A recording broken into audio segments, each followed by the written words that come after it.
Status ಬಿಟ್ಟು ನಡ್ಕೊಂಡ್ರೆ ಏನ್ ತಪ್ಪು?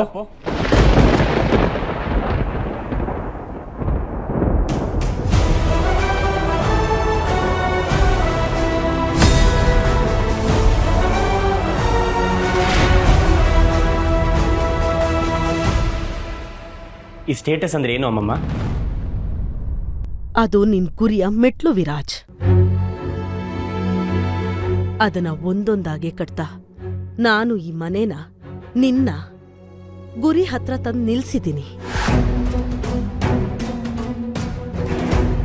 ಇಲ್ಲಿಂದ ಇನ್ನು ಮೇಲ್ ಹತ್ತತಾ ಸಕ್ಸಸ್ಫುಲ್ ಬಿಸ್ನೆಸ್ ಮ್ಯಾನ್ ಆಗೋದನ್ನ ನಾನ್ ನೋಡ್ಬೇಕು.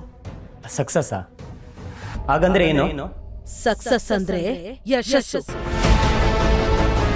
ಅದೊಂದು ತಾಕತ್ತು, ಪವರ್. ಪವರ್ ಅಂದ್ರೆ ಎಲ್ಲರನ್ನು ಎಲ್ಲದನ್ನು ನಿಭಾಯಿಸೋ ಶಕ್ತಿ. ಎಲ್ರನ್ನೂ ನಿಭಾಯಿಸ್ಬೇಕು ಅಂದ್ರೆ ಮನುಷ್ಯ ಆಗಿ ಅವ್ರ ಜೊತೆ ಬದುಕಬೇಕು.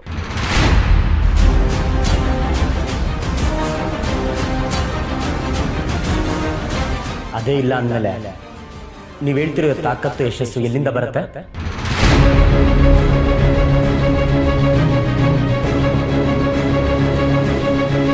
ಅಂದ್ರೆ ನಾನು ಕಷ್ಟಪಟ್ಟು ಕಟ್ಟಿರೋ ಈ ಸಾಮ್ರಾಜ್ಯನ ನೀನು ಅಷ್ಟು ಕೇವಲವಾಗಿ ನೋಡ್ತಾ ಇದೀಯಾ? ಕೇವಲವಾಗಿ ನೋಡ್ತಿಲ್ಲ ಮಮ್ಮ. ಇಷ್ಟು ದೊಡ್ಡ ಕುಟುಂಬದಲ್ಲಿ ಇಷ್ಟು ಶ್ರೀಮಂತಿಕೆಯಲ್ಲಿ ಹುಟ್ಟಿರೋದು ನನ್ನ ಲಕ್ ಅಷ್ಟೇ.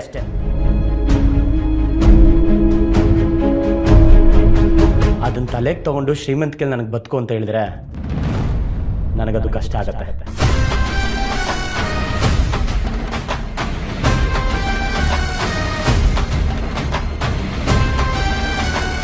ಹಾಗಂತ ಕ್ಲಾಸ್ ಅನ್ನ ಮರ್ತು ನಡ್ಕೋತಾ ಇದೀಯಾ?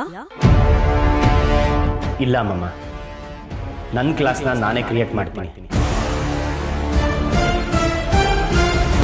ನಾನು ಕ್ರಿಯೇಟ್ ಮಾಡಿರೋ ಕ್ಲಾಸಲ್ಲಿ ದೊಡ್ಡತನ ಇರಬೇಕು, ದೊಡ್ಡಸ್ತಿಕೆ ಅಲ್ಲ.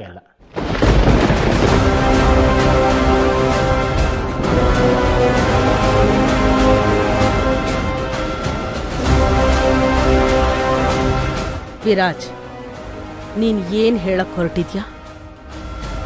ಅತ್ತೆ, ಅವನೇನೋ ತಿಳಿದೇ ಮಾತಾಡ್ತಾ ಇದ್ದಾನೆ, ದಯವಿಟ್ಟು ಕ್ಷಮಿಸ್ಬಿಡಿ. ವಿರಾಜ್, ಸಾಕು, ಸಮಾಧಾನ ಮಾಡು ಅಂತ ಕರ್ಕೊಂಡು ಬಂದ್ರೆ ಹಾಳಾಗಿರೋ ಪರಿಸ್ಥಿತಿನ ಇನ್ನೂ ಹಾಳು ಮಾಡ್ತಿದ್ಯಾ ನೀನು. ನಡಿಯಾಚೆ. ವೈಜಯಂತಿ, ಇರು.